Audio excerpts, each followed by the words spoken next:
ఈ ఇంటి స్ట్రగులు ఇంట్లో ఊరి దగ్గర ఎంతో కొంత వ్యవసాయం ఉంది. మనల్ని చక్కగా చూసుకునే అమ్మ, నాన్న ఉన్నారు. బట్ ఈ అంత స్ట్రగులు అంతా జేసి అవసరమా?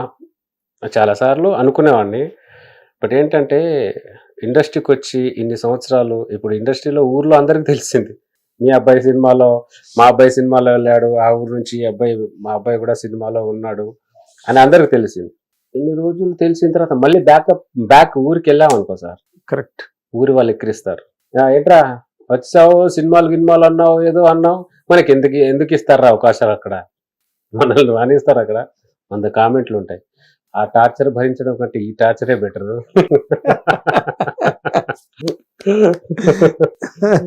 అనుకోని సార్ మంచైనా చెడైనా ఇక్కడే ఉండాలి.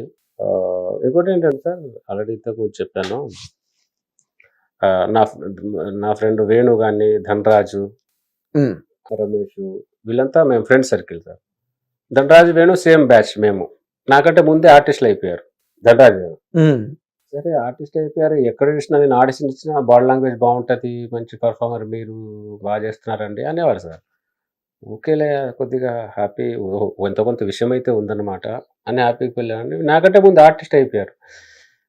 అంటే నాకంటే నా ఫ్రెండ్స్ ఆర్టిస్ట్ అయిపోయారు. మన దగ్గర విషయం ఉందా, ఉన్నా కూడా మన టాలెంట్ ఇండస్ట్రీకి ఉపయోగపడేంత లేదేమో, విషయం ఉంటే మనం కూడా బయటకు వస్తాం కదా అని